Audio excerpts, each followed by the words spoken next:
मंदिर मस्जिद से कैसे विकास हो सकता है? मंदिर मस्जिद की राजनीति करते हैं ये लोग, धर्म की राजनीति करते हैं। अगर इनसे बोला जाए धर्म, हिंदू मुसलमान, मंदिर मस्जिद को छोड़ के आप अपने काम गिनवाइए, इनके पास एक भी ऐसा काम नहीं है जो ये गिनवा सके। अब बताइए कैसे हम विश्वास कर ले? मंदिर मस्जिद से अगर हम बीमार होते हैं हम मंदिर में जाएंगे, हम हॉस्पिटल जाएंगे, हमें पढ़ना है तो हम कहाँ जाएंगे? मंदिर में जाएंगे, हम स्कूल में जाएंगे ना पढ़ने के लिए। तो इसीलिए नमस्कार दोस्तों, मैं उदयवंश सिंह गर्ग, आप देख रहे हैं नया समता न्यूज़। आज हम दिल्ली जंतर मंतर पर आए हुए हैं। यहाँ पर ईवीएम के लिए लोग आंदोलन कर रहे हैं। यहाँ वकीलों की कुछ टीम पूरी पैनल के साथ आने वाली है। यहाँ कुछ लड़कियों की जो टीम है उनसे पूछना चाहते हैं आप क्यों सम्मिलित हुई इसमें? क्या नाम है बहन जी आपको? नंदिनी। आप जो आंदोलन ईवीएम के विरोध में चल रहा है इसमें क्यों सम्मिलित हुई? क्योंकि ईवीएम से ट्रांसपेरेंट और फेयर इलेक्शन नहीं हो सकता। बैलेट पेपर से फेयर इलेक्शन होगा, उसमें खर्चा भी कम आएगा और जो हम सब जिसको वोट दे रहे हैं हमें ये संतुष्टि होनी चाहिए कि वोट उसी को ही जा रहा है। इसलिए हम चाहते हैं कि ईवीएम बैन हो और बैलेट पेपर से ही इलेक्शन हो, 2024 की लोकसभा इलेक्शन। आज जो 144 धारा लगा दी प्रशासन द्वारा, फिर भी आपको डर नहीं लग रहा है? अब डरना क्या है? वैसे भी देखो, अगर 2024 में कोई तानाशाह सरकार आती है तो हमारा क्या होगा? तब भी हम भूखे ही मरेंगे सारे लोग। देखो, ना रोज़गार है, ना महिलाओं के लिए कोई सुरक्षा है, ना कुछ भी। आप हर किसी भी चीज़ में देख लीजिए, कहीं भी कोई अच्छा काम नहीं हुआ है केंद्र सरकार द्वारा। ये सरकार किसी के भले के लिए नहीं आई है और ये ईवीएम से जीत करके आते हैं। इसलिए हम चाहते हैं ईवीएम बैन हो। हम जिसको वोट दे रहे हैं वही जीत के आना चाहिए। भारतीय जनता पार्टी के प्रधानमंत्री नरेंद्र मोदी जी हैं, सभी के लिए हित की बात, सबका विकास, सबका साथ, मन की बात करते हैं। इस पर भरोसा नहीं है मोदी जी पर? मंदिर मस्जिद से कैसे विकास हो सकता है? मंदिर मस्जिद की राजनीति करते हैं ये लोग, धर्म की राजनीति करते हैं। अगर इनसे बोला जाए धर्म, हिंदू मुसलमान, मंदिर मस्जिद को छोड़ के आप अपने काम गिनवाइए, इनके पास एक भी ऐसा काम नहीं है जो ये गिनवा सके।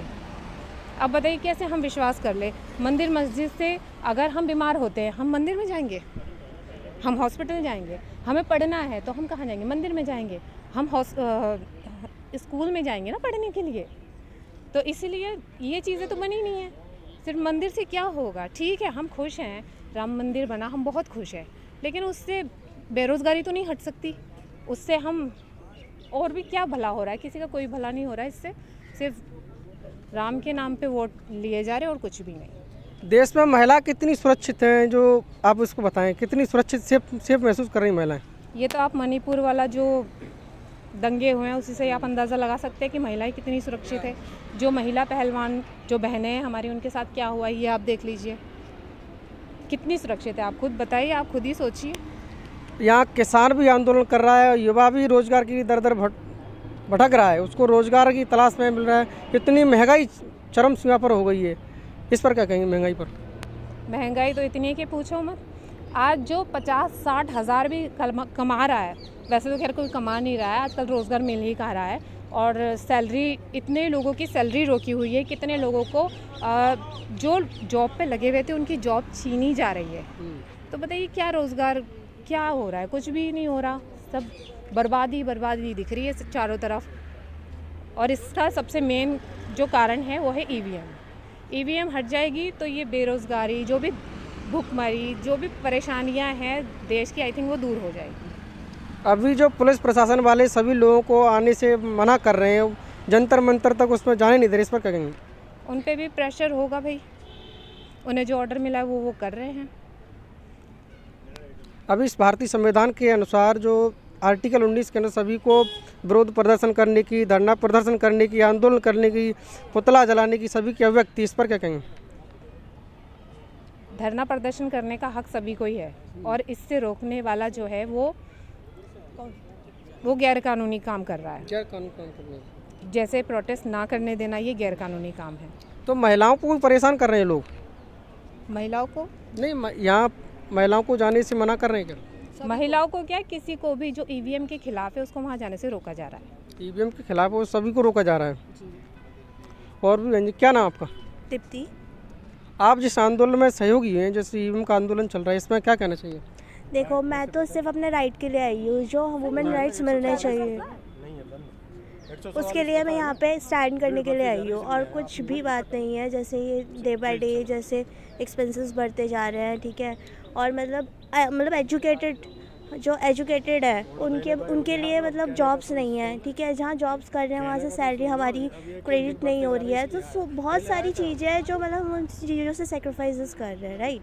तो हम उसके लिए मतलब स्टैंड होने के लिए आए हैं, अपने राइट के लिए आए हैं, और आज की युवा के लिए ये बहुत ज़रूरी है कि ज़्यादा से ज़्यादा वो सपोर्ट करें, मतलब इन सब चीज़ को, इस यूथ को एटलीस्ट। तो बस यही सब कुछ। तो मोदी जी पर भरोसा नहीं है कि वो विकास करेंगे देश का?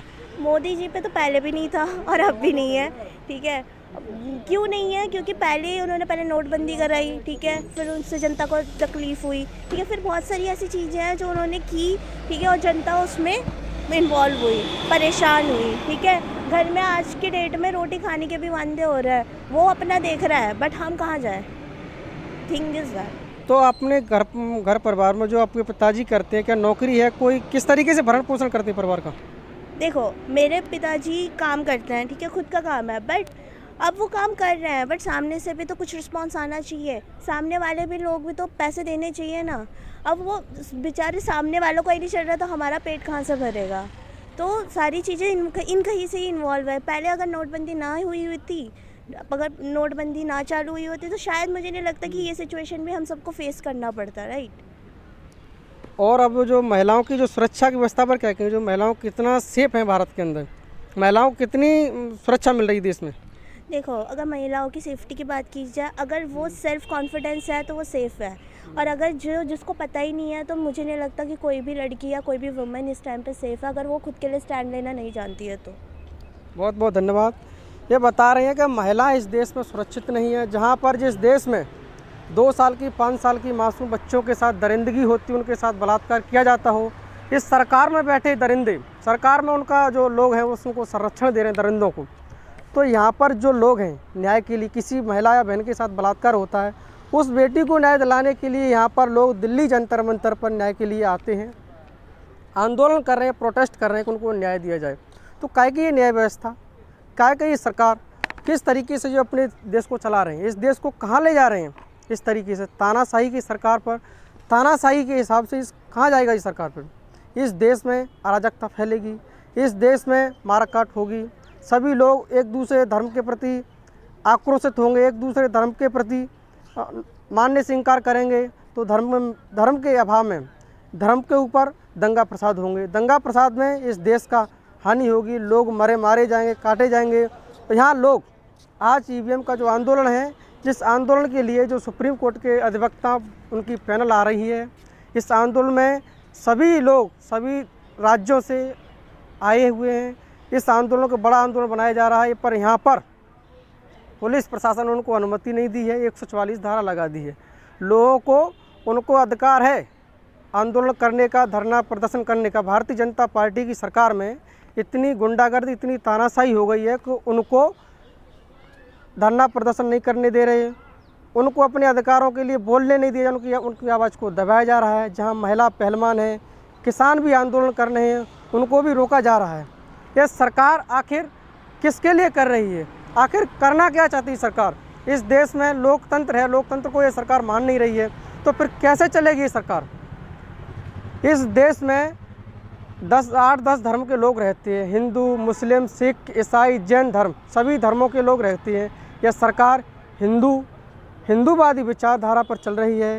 हिंदूवादी जो आरएसएस की जो गाइडलाइन है, जो आरएसएस के लोग हैं, जो विचारधारा हैं, एक दूसरे पर जहर फैला रहे हैं, छुआछूत का जहर, ऊंच नीच का जहर। इससे देश में लोगों को मारपीट की जाती है, उनके साथ अभद्रता की जाती है। लोग जब तहसील में जाएं, कोर्ट में जाएं, कलेक्ट्रेट में जाएं, एसपी महोदय के पास जाएं, उनको न्याय नहीं मिलता है।